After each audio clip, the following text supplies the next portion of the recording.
할렐루야, 좋은 아침입니다. 오늘도 말씀으로 하루를 시작합니다. 슬기로운 아침 시간 사도행전 9장 말씀입니다. 부모와 자녀는 정서적으로나 심리적으로 강하게 연결되어 있습니다. 자녀가 아프거나 마음 상하는 일이 있으면 그 고통은 고스란히 부모에게 전달되죠. 반대로 자녀가 하는 일이 잘 되거나 또한 기쁨이 생기면은 고스란히 부모에게 전달되어 부모도 기뻐합니다.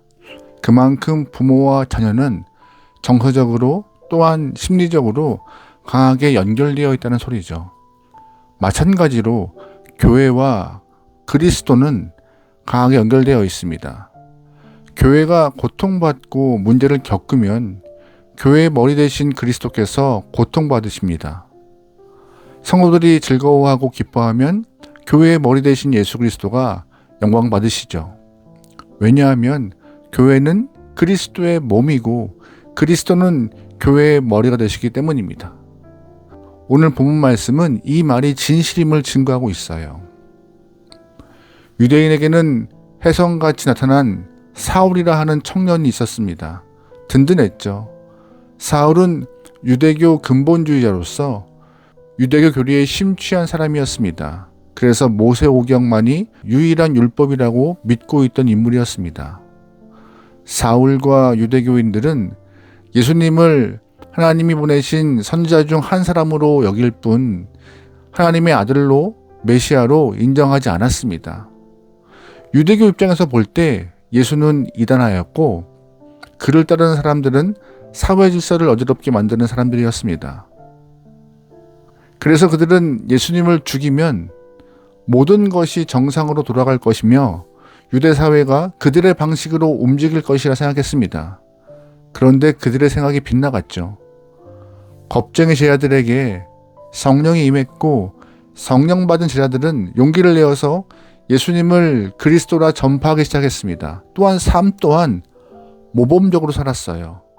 그로 인해서 예루살렘에 교회가 세워졌고 수많은 사람들이 부활하신 주님을 영접했습니다. 유대교인들의 시선으로 볼 때 예수님이 계실 때보다 오히려 사회가 더 혼란스러웠어요. 그래서 그들은 결국 칼을 빼들었는데 스데반 집사를 죽였습니다. 스데반의 죽음으로 그리스도인들은 사방으로 흩어졌지만 흩어진 사람들은 복음을 들고 예루살렘뿐만 아니라 유대 전역으로 뻗어나가기 시작했어요. 그 상황을 보고만 있을 유대 종교 지도자들이 아니었습니다. 그때 사울이라 하는 청년이 나타나서 예수 믿는 사람들을 잡아서 감옥에 잡아 넣으려 했고 대제사장은 사울이 부탁한 모든 공문을 다 발급해 주었습니다. 1절 말씀이에요. 사울이 주의 제자들에 대하여 여전히 위협과 살기가 등등하여 대제사장에게 가서 다메섹 여러 회당에 가져갈 공문을 청하니 이는 만일 그 도를 따르는 사람을 만나면 남녀를 막론하고 결박하여 예루살렘으로 잡아오려 함이라. 아멘. 사울은 수색영장과 체포영장을 미리 발부받은 것입니다. 대제사장은 이 땅에 예수를 따르는 사람들을 척결하기 위하여서 사울이라 하는 사람을 적절하게 활용했던 것이죠. 사울은 살기가 등등하고 예수 믿는 사람들을 잡아오게 넘기기 위하여서 그날도 다메섹으로 향하고 있었습니다. 그런데 그 길을 가다가 놀라운 사건을 경험해요. 3절 말씀이에요.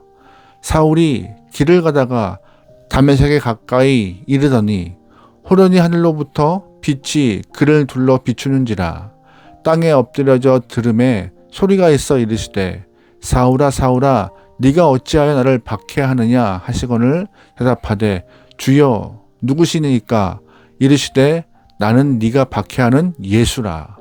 아멘. 사울은 눈을 뜨지 못할 정도로 강한 빛을 경험했고 땅에 엎드려졌습니다. 그리고 예수님은 자신을 드러내시면서 사울에게 나는 네가 박해하는 예수다라고 말씀하세요.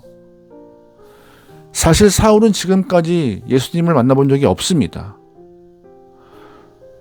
유대 종교 지도자들처럼 사울이 직접 예수님을 괴롭힌 적도 없었고 예수님이 사울에게 곤란한 질문을 한 적도 없었고 예수님에게 돌을 들어 친 적도 없었고 빌라도와 같이 예수님을 재판하지도 않았고 로마 군사들과 같이 예수님의 손과 발에 못을 박지도 허리에 창을 꽂지도 않았습니다. 그런데 예수님은 나는 네가 박해하는 예수다라고 사울에게 언급하세요. 이게 어떻게 된 일일까요? 예수님께서 이렇게 말씀하신 이유는 사울이 교회를 박해했기 때문입니다. 교회는 곧 예수님이에요. 교회는 예수님이 머리가 되시는 곳이고 교회는 예수님이 거하시는 처소입니다.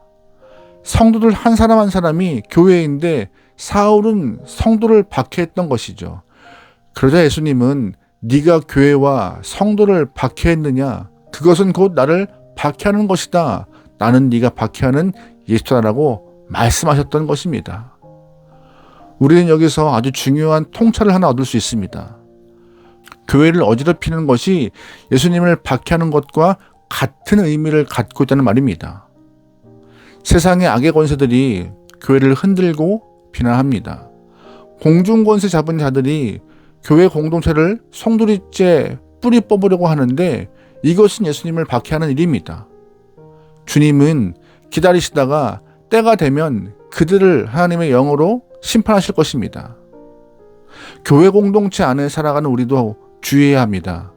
교회를 어지럽히는 일, 성도들을 힘들게 하는 일, 나와 생각이 다른 성도들을 공동체에서 소외시키는 일, 또한 비난하는 일 등 모두 예수님을 박해하는 것이라고 우리가 이해해야 하는 것이죠. 세상에서는 의견이 맞지 않으면 싸울 수도 있습니다. 하지만 교회 공동체에서는 성도 한 사람 한 사람이 모두가 교회예요. 성도가 교회라는 사실은 그 뒤에 예수 그리스도가 계시다는 것입니다. 성도를 괴롭게 하고 시험 들게 하고 누군가를 실족시키는 일은 예수님께서 가만히 있지 않을 것입니다.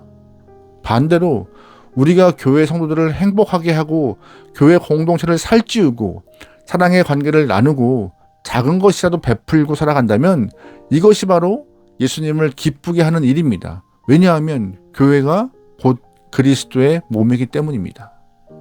우리는 지금까지 교회를 어떻게 생각해 왔습니까?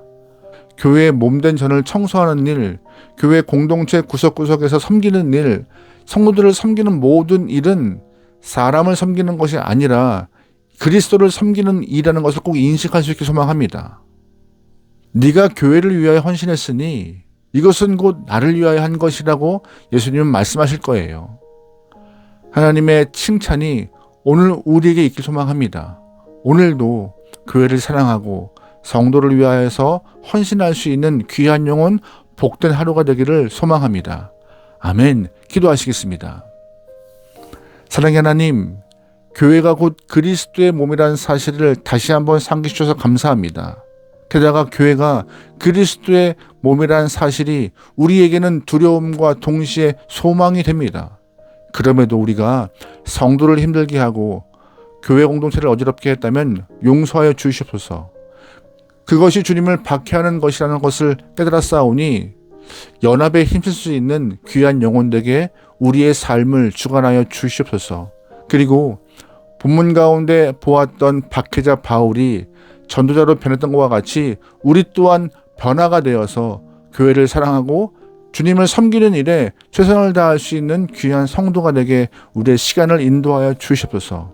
오늘 하루 교회와 성도를 위해 작은 것이라도 베풀고 나눌 수 있는, 또한 그리스도를 섬길 수 있는 하루가 되기를 소망하오니 성령 하나님 우리와 함께하여 주시옵소서. 모든 걸 맡기오며 예수님의 이름으로 기도합니다. 아멘.